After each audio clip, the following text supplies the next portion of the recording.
Okay. Yep. So why don't you start by just giving us your name? If you don't mind your age. Mm. Mm. And I'm gonna ask you, if you were to pass tomorrow, what is one thing you would want the world to know about you? Ooh, you hitting heavy right out the gate. Let's start with the first two easy ones. Your name and Yeah. if you feel comfortable your age. Instant stress levels through the roof.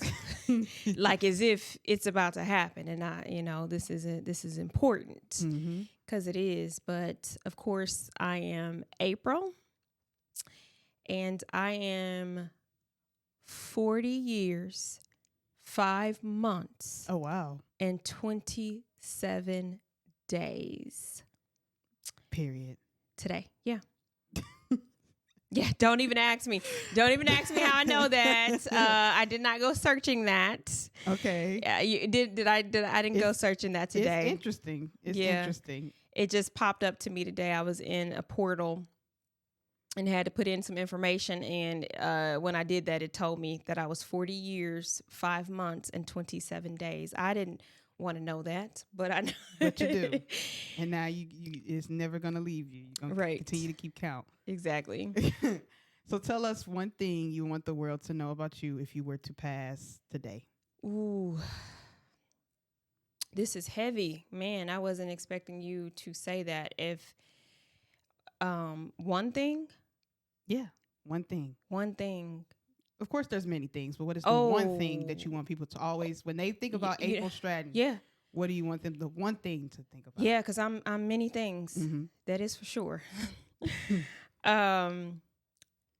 But the one thing that I would hope that people take away from, if they've ever met me, been around me, even passed by me, it would be that they experienced genuine kindness.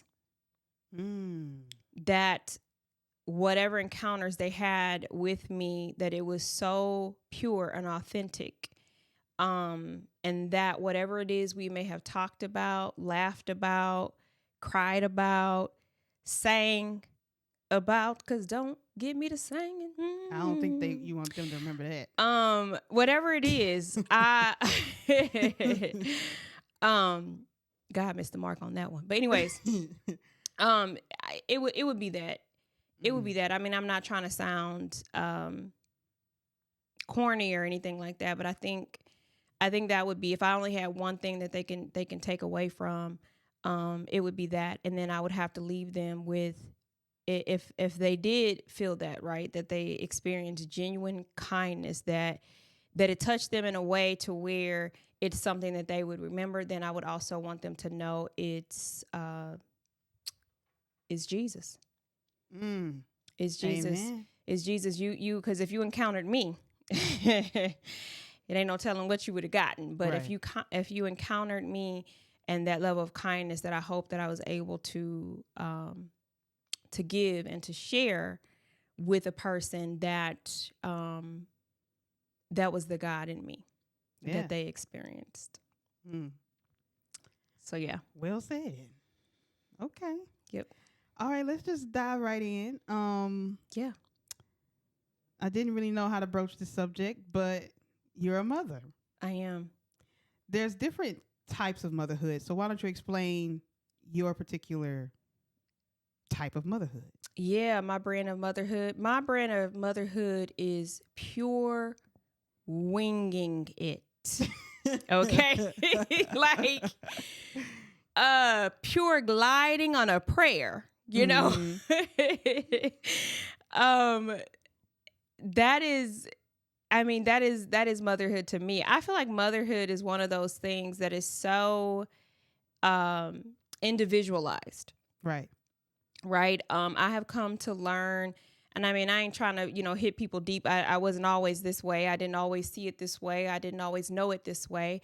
But now that I am 40 years, 5 months, and 27 days, I have come to I have come to learn that it is so individualized that I feel wholeheartedly that God, the recipe that he cooks up, you know, because he's a creator, he's the ultimate creator, and the recipe that he has cooked up to create each and every one of us, including our lineage, our bloodline that comes from us, is so intentional, is so strategic, and he has created you with every essential thing that you need to be a mother, or to be even a parent, to even be a father. But I'm not a father, so I ain't gonna speak on that. But but I do feel that I've come to learn that, and that's what I believe now. So if you ask me, you know, again, what is motherhood to me? It is, I mean, I would classify it as well. She winged it. Period. And I would say she did a good job. I feel like I'm a good person. Not like you're biased or anything, right, but yeah. Right. No, that's just saying. Yeah. So you mentioned something. You said that God made you a mother. What age did God make you a mother? So, I mean, I don't, you know, I ain't even gonna go there because I don't know if, I mean, obviously God is the creator of life. Right. And so I guess it's the way you said it, how when he made me a mother. I think there were certain acts and things. Well, yeah, but you know, God has a time for everything. Yes. So when did your time come? What age is that? So my time, I was 18 years old when I brought my first child into this world. 18 years old. To be exact, let me try to do the math real quick. 18 years and some odd days. Yeah. Why don't you briefly tell us what was that like? For the first child. Yeah, for my first child, it was absolutely frightening. I was terrified. I can't say that I knew it to be exactly the way that I know it to be today, but I think I had enough sense to know that this was major and that I had a major responsibility. There was this sense of heaviness. There was this heavy weight that I had to produce something great. I had to dig down deeper within myself. I think for sure, but hands down, I knew that. I carried that weight with me. And to be honest with you, it was so labored. The burden was so labored instantly that I sometimes couldn't even breathe. If I'm going to be honest, heavy breathing. Yeah, you know what I'm saying? Yeah. Instantly. And so that's what I felt initially. And then also just the sense of just having no clue, having no idea. It was a surprise, huh? She winged it. Right. Like, yeah, you know, yeah, seriously. Do you feel like that labor or that heavy burden that you felt was from the fact that you were in it alone? Or do you think that every mother, despite if they have a partner to do it with, feels that heavy burden? Yeah, it was because I was alone, but it was also because I saw that. I saw many a times loved ones, friends become mothers before, quote unquote, society would say that you're ready, that you're equipped. There's different aspects of parenting, and we can't ignore that comes with a heavy financial responsibility and a burden. And so, of course, I keep saying burden. You see, I'm saying that really hard. Yeah, she really wanted you to know it was a burden. It was heavy.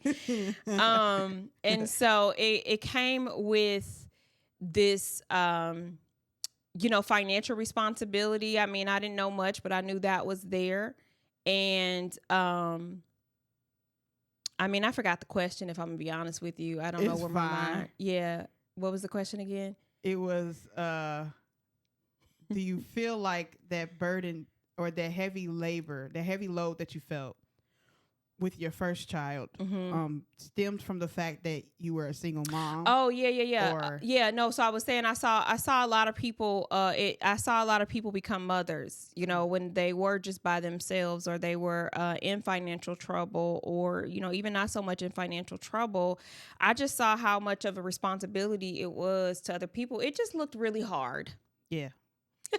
It just looked really hard. So I just knew that this was gonna be hard. Yeah. I just knew it was gonna be hard.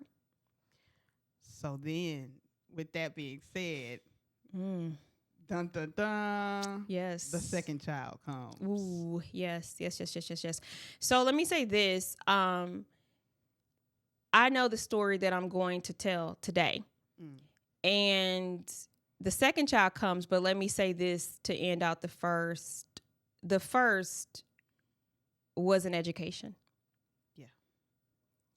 It was an education. Free of charge. Actually, no, not free of charge. No. It was very costly. It was very costly. It was, becoming a mother for the first time. It was an education. And I don't know, I'm even getting a little bit emotional right now.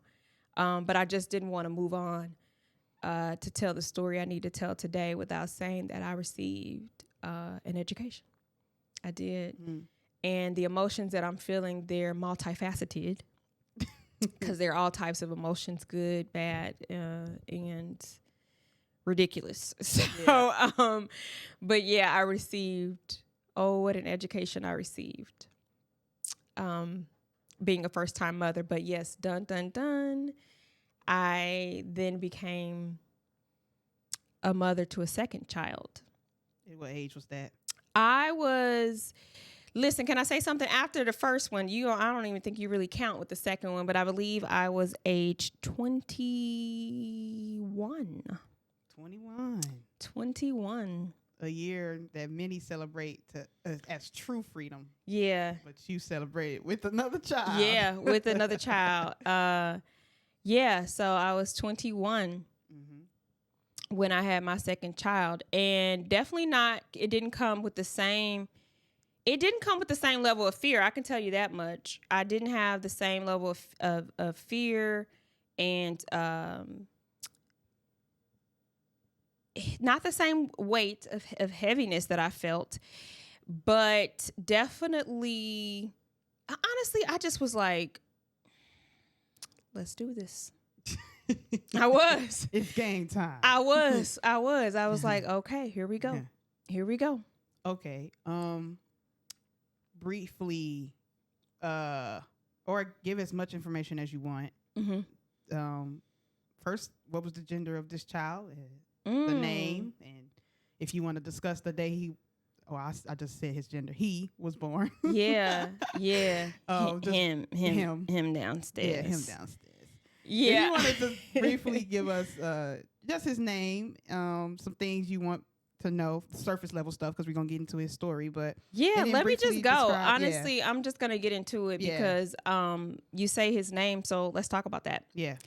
I went through my entire pregnancy calling my son, because I was having a boy, calling my son Ryan. Yeah. The entire pregnancy with certainty. Yes. Calling him Ryan. Can I ask where Ryan came from? Same place where Autumn came from, just out of the air. Just kind of like, I heard it like, yeah, okay, I'm going with that. That's it. Yep. That's the name. And so I kind of went throughout this entire pregnancy, calling him Ryan, and was quite certain that Ryan is who he shall be. Okay. And then I go into labor, I deliver him. And of course, when they came to me to talk about, like for me to fill out paperwork and everything, I'm stumped. I'm like, what is this child's name? What happened to Ryan? It was out the door. I instantly, nope, don't like that. that's not what I'm going with. And so it's so funny because, of course they were like, okay, that's fine. We'll come back. I'm like, yeah, come back. I'll have it. And they kept doing that until they couldn't do it anymore. Ma'am, it's go time. Do you want to leave this hospital without your child having a name? I don't think you want that. It becomes more complex and complicated for you to accomplish this. This is the easiest way. Give us a name. Go ahead. Mm-hmm. And so she did leave again, but she's like, when I come back, if you want to have this done, you need to have this done. So I frantically started doing what? I opened the drawer in the little nightstand in the hospital room, and of course, they always had Bibles in the drawers, and so I picked up a Bible and I started frantically flicking through it. Frantically. Does anybody know how many names are in the Bible? Right. I don't know. A lot. And so I was like frantically flicking through this Bible and landing on all types of odd pages and just feeling like nothing was it. Nothing was hidden, until I closed it, opened it up again, and of course saw Aaron. And it's like instantly I knew that was the name. I'm like, okay. All right. I feel settled with this, Aaron. So yeah, that's my son's name. That's the story of my son's, how I came to name him Aaron. That's it. That's all to it. But yeah, so I had Aaron, my second child, and by no means did I think it was going to be a piece of cake or anything. But no one ever said it would be this hard. Okay, but yeah. Okay. All right. That didn't sound good. Okay. Must be this mic. Oh. But go ahead. Okay. Yeah.